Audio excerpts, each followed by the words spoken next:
ನಾನು ಯಾವುದೇ ಲವ್ ಜಿಹಾದ್ ಮಾಡಿಲ್ಲ ಅಂತ ಯೂಟ್ಯೂಬರ್ ಖ್ವಾಜಾ ಮುಕ್ಕಳಪ್ಪ ಹೇಳಿದ್ದಾನೆ. ಹುಬ್ಬಳ್ಳಿಯಲ್ಲಿ ಮಾತನಾಡಿರುವ ಈತ, ನಾನು ಗಾಯತ್ರಿ ಇಬ್ಬರು ಇಷ್ಟಪಟ್ಟೆ ಮದುವೆಯಾಗಿದ್ದೇವೆ. ಮದುವೆಯಾದರೂ ನಾವಿಬ್ಬರು ಮತಾಂತರಗೊಂಡಿಲ್ಲ. ನನ್ನ ಪತ್ನಿ ಅವಳು ಹುಟ್ಟಿದ ಧರ್ಮವನ್ನೇ ಪಾಲಿಸ್ತಾಳೆ, ನಾನು ಹುಟ್ಟಿದ ಧರ್ಮವನ್ನೇ ನಾನು ಪಾಲಿಸ್ತೇನೆ. ನಾನು ಯಾವುದೇ ಮತಾಂತರ ಮಾಡಲ್ಲ ಅಂತ ಹೇಳಿದ್ದಾನೆ. ನಾ ಯಾವುದೇ ತರಹದ ಲವ್ ಜಿಹಾದ್ ಮಾಡಿಲ್ಲ. ನಾವಿಬ್ರು ಇಷ್ಟಪಟ್ಟ ಮದುವೆ ಆಗಿದ್ದೈತಿ. ಮತ್ತು ನಾವು ಯಾವುದೇ ತರಹದ ಮತಾಂತರ ಮಾಡ್ಕೊಂಡಿಲ್ಲ. ಇವ್ರು ಯಾವ ಧರ್ಮದೊಳಗೆ ಹುಟ್ಟ್ಯಾರಲ್ಲ ಅದ ಧರ್ಮದೊಳಗೆ ಹೋಗ್ತಾರ ಕಡೆ ತನಕನು. ನಾ ಯಾವ ಧರ್ಮದೊಳಗೆ ಹುಟ್ಟೇನಲ್ಲ ನಾನು ಕಡೆ ತನಕನು ಅದ ಧರ್ಮದೊಳಗೆ ಹೋಗ್ತೇನೆ. ಯಾವುದೇ ತರ ಮತಾಂತರ ಮಾಡುವುದಿಲ್ಲ. ಕಲಾವಿದರಲ್ಲಿ ಯಾವುದೇ ಜಾತಿ ಧರ್ಮ ತರಬೇಡಿ ಅಂತ ಯೂಟ್ಯೂಬರ್ ಖ್ವಾಜಾ ಮುಕ್ಕಳಪ್ಪ ಮನವಿ ಮಾಡಿದ್ದಾನೆ. ಕರ್ನಾಟಕದಲ್ಲಿ ಹುಟ್ಟಿದ್ದೇನೆ ಅಂದ್ರೆ ನಾನು ಕನ್ನಡಿಗ, ಹಿಂದೂ. ನನಗೆ ಯಾವುದೇ ರೀತಿಯ ಕಿರಿಕಿರಿ ಮಾಡಬೇಡಿ, ನಮ್ಮ ಬಗ್ಗೆ ವಿಡಿಯೋ ಮಾಡಿ ಹಾಕೋದು ಮಾಡಬೇಡಿ, ನಮ್ಮನ್ನ ಬದುಕಲು ಬಿಡಿ ಅಂತ ಮುಕ್ಕಳಪ್ಪ ಮನವಿ ಮಾಡಿದ್ದಾರೆ. ಕಾನೂರು ಜಲಪಾತದಲ್ಲಿ ಇಂಜಿನಿಯರಿಂಗ್ ವಿದ್ಯಾರ್ಥಿ ನೀರು ಪಾಲಾಗಿದ್ದಾನೆ. ಉತ್ತರ ಕನ್ನಡ ಜಿಲ್ಲೆಯ ಯಲ್ಲಾಪುರ ತಾಲೂಕಿನ ಕಾನೂರು ಜಲಪಾತದ ಮುಂದೆ ವಿದ್ಯಾರ್ಥಿ ಸೋಹೇಲ್ ಖಾನ್ ಫೋಟೋ ತೆಗೆದುಕೊಳ್ಳುವಾಗ ನೀರು ಪಾಲಾಗಿದ್ದಾನೆ. ಉಜ್ಜನಿ ಡ್ಯಾಂನಿಂದ 2.75 ಲಕ್ಷ ಕ್ಯೂಸೆಕ್ ನೀರನ್ನು ಬಿಡುಗಡೆ ಮಾಡಲಾಗಿದೆ. ಭೀಮಾ ತೀರದಲ್ಲಿ ಜಿಲ್ಲಾಡಳಿತದಿಂದ ತೀವ್ರ ಕಟ್ಟೆಚ್ಚರ ವಹಿಸಲಾಗಿದೆ. ಕಲಬುರಗಿ ಜಿಲ್ಲೆ ಅಫಜಲಾಪುರ ತಾಲೂಕಿನ ಸೊನ್ನ ಗ್ರಾಮದಲ್ಲಿ ನದಿ ತೀರಕ್ಕೆ ತೆರಳದಂತೆ ಸೊನ್ನ ಗ್ರಾಮದಲ್ಲಿ ಡಂಗೂರ ಸಾರುವ ಮೂಲಕ ಎಚ್ಚರಿಕೆ ನೀಡಲಾಗಿದೆ.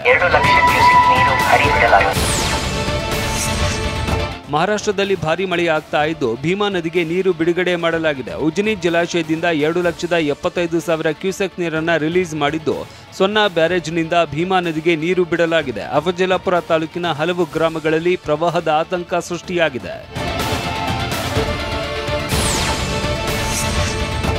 ಯುವ ದಸರಾ ಕಾರ್ಯಕ್ರಮಕ್ಕೆ ಸಚಿವ ಮಹದೇವಪ್ಪ ಚಾಲನೆ ನೀಡಿದ್ದಾರೆ. ಮೈಸೂರಿನ ಉತ್ತನಹಳ್ಳಿ ಬಳಿ ಯುವ ದಸರಾ ಕಾರ್ಯಕ್ರಮದಲ್ಲಿ ಶಾಸಕ ಜಿಟಿಡಿ ಸೇರಿದಂತೆ ಹಲವು ಶಾಸಕರು ಎಂಎಲ್ಸಿಗಳು ಭಾಗಿಯಾಗಿದ್ದರು. ಸಂಗೀತ ನಿರ್ದೇಶಕ ಅರ್ಜುನ್ ಜನ್ಯ ತಂಡದಿಂದ ಕಾರ್ಯಕ್ರಮ ನಡೆಯಿತು. ತಮ್ಮ ಸೂಪರ್ ಹಿಟ್ ಹಾಡುಗಳ ಮೂಲಕ ಜನ್ಯ ನೆರೆದಿದ್ದವರನ್ನ ರಂಜಿಸಿದ್ರು.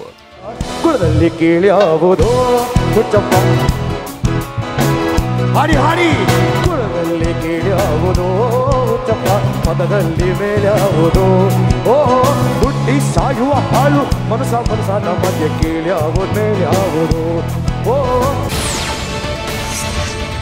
ಮೈಸೂರಿನಲ್ಲಿ ನಡೀತಾ ಇರುವ ದಸರಾದ ಆಹಾರ ಮೇಳದ ಸ್ಟಾಲ್ನಲ್ಲಿ ದರ್ಶನ್ ಅಕ್ಕನ ಮಗ ಚಂದ್ರಕುಮಾರ್ನ ಸ್ನೇಹಿತ ಊಟದ ಸ್ಟಾಲ್ ಇಟ್ಟಿದ್ದಾನೆ. ಸ್ನೇಹಿತ ಕಿಶೋರ್ ತೆರೆದಿರುವ ಊಟದ ಸ್ಟಾಲ್ಗೆ ನೆಮ್ಮದಿಯಾಗಿ ಊಟ ಮಾಡಿ ಅಂತ ಹೆಸರಿಡಲಾಗಿದೆ. ದರ್ಶನ್ ಅಕ್ಕನ ಮಗ ಚಂದ್ರಕುಮಾರ್ ಸ್ವತಃ ತಾನೇ ಎಲ್ಲರಿಗೂ ಊಟ ಸರ್ವ್ ಮಾಡಿದ್ದು ವಿಶೇಷ.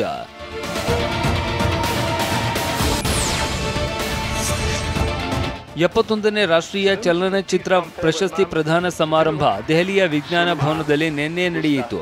ರಾಷ್ಟ್ರಪತಿ ದ್ರೌಪದಿ ಮುರ್ಮು ಪ್ರಶಸ್ತಿಗಳನ್ನು ಪ್ರದಾನ ಮಾಡಿದ್ರು.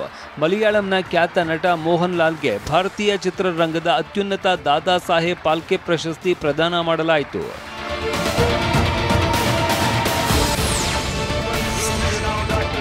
ಜವಾನ್ ಚಿತ್ರಕ್ಕಾಗಿ ನಟ ಶಾರುಖ್ ಖಾನ್ ಮತ್ತು 12th ಫೇಲ್ ಆಗಿದ್ದಕ್ಕೆ ವಿಕ್ರಾಂತ್ ಮ್ಯಾಸೆಗೆ ರಾಷ್ಟ್ರೀಯ ಅತ್ಯುತ್ತಮ ನಟ ಪ್ರಶಸ್ತಿ ಸ್ವೀಕರಿಸಿದ್ರು.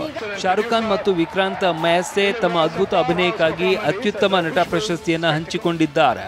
ಶಾರುಖ್ ಖಾನ್ರ 33 ವರ್ಷಗಳ ಸಿನಿಮಾ ಪ್ರಯಾಣದಲ್ಲಿ ಇದೇ ಮೊದಲ ಬಾರಿಗೆ ರಾಷ್ಟ್ರೀಯ ಅತ್ಯುತ್ತಮ ನಟ ಪ್ರಶಸ್ತಿ ಸ್ವೀಕರಿಸಿರುವುದು ಗಮನಾರ್ಹ.